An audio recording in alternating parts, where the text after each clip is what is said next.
Check it.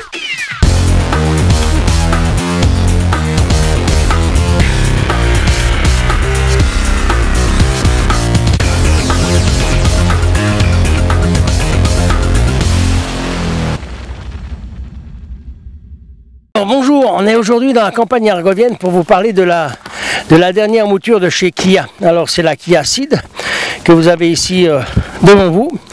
Alors qu'est-ce qu'on peut dire de cette nouvelle Ceed? D'abord que c'est une voiture qui est plutôt bien réussie.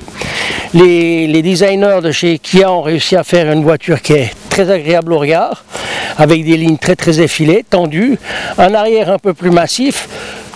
Bien entendu, comme d'habitude, tout ça c'est une affaire de goût. Il y en a qui s'appellera, d'autres qui trouveront toujours quelque chose pour y redire. Mais enfin, nous on la trouve assez bien réussie quand même. Maintenant, Kia a frappé très fort parce que c'est une voiture qui, rappelons-le, est conçue et fabriquée entièrement en Europe. Donc tout à fait adaptée, on va dire, aux besoins basiques du conducteur européen. Et puis en plus, ils se sont donné énormément de mal dans la finition. C'est une voiture qui est extrêmement bien finie, que ce soit au niveau extérieur de la carrosserie, on n'a pratiquement aucune remarque à faire. Au niveau des jointures de carrosserie, tout ça c'est très bien fait. Et puis l'intérieur, c'est également de la même facture. Tout est très bien assemblé. Cela fourmille d'équipements, à un point tel qu'on dirait que parfois même le mieux, c'est pas toujours le bien, parce que si on prend le cas du volant, on y dénombre pas moins presque une vingtaine de boutons, ce qui fait quand même beaucoup de choses auxquelles il faut se souvenir. Mais enfin, cette voiture-là est complètement équipée, et au niveau du confort, elle a vraiment tout ce qu'on peut trouver pour une voiture, quelle que soit sa gamme d'ailleurs. Maintenant, on va parler d'abord mécanique, motorisation, tenue de route. Alors, cette voiture-là, c'est la 1,6 L GDI, donc c'est un véhicule à essence, qui a un moteur donc, de 1600 cm3 qui développe 135 chevaux. Là, on pourrait dire que le bas blesse un petit peu parce que c'est un moteur qui est un petit peu faiblard pour cette carrosserie.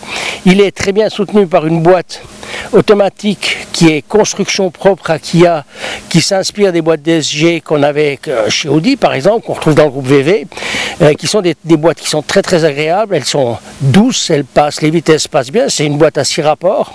Il y a d'ailleurs plusieurs modes de conduite, vous pouvez la mettre en mode sport, en mode éco, en mode manuel, etc. Vous pouvez changer les vitesses au volant, tout ça c'est, on va dire, c'est quelque chose comme d'habitude. La consommation que nous avons établie, c'est établi vers 7 litres et demi, ce qui n'est pas peu pour une voiture d'un moteur de 1,6 litres. Pour le reste, tout tient bien par terre, les suspensions sont de bonne qualité, le freinage est aussi de bonne qualité, la direction est un petit peu souple, on va dire. Bref, si on doit faire on va dire une finalisation pour l'ensemble de la voiture, on dira que au niveau mécanique, c'est une voiture un peu décevante. Elle est pas à l'apanage du reste de la voiture. Le reste, il n'y a pratiquement aucune réflexion à faire. Tout est suffisant, que ce soit l'intérieur qui est très bien équipé.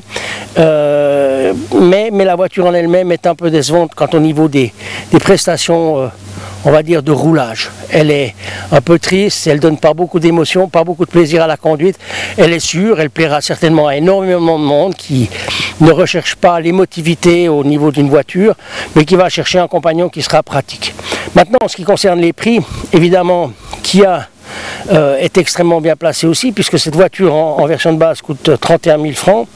Et là, on va dire un petit sucre à vous conseiller quand même, parce qu'il y a un pack d'options qui vaut 4 000 francs et qui est, on va dire, presque indispensable, tellement il est beau en lui. Il vous apporte l'assistance au parquage, la caméra de recul, le système de navigation, enfin le schnick-schnack, le Bluetooth, l'USB, etc., etc.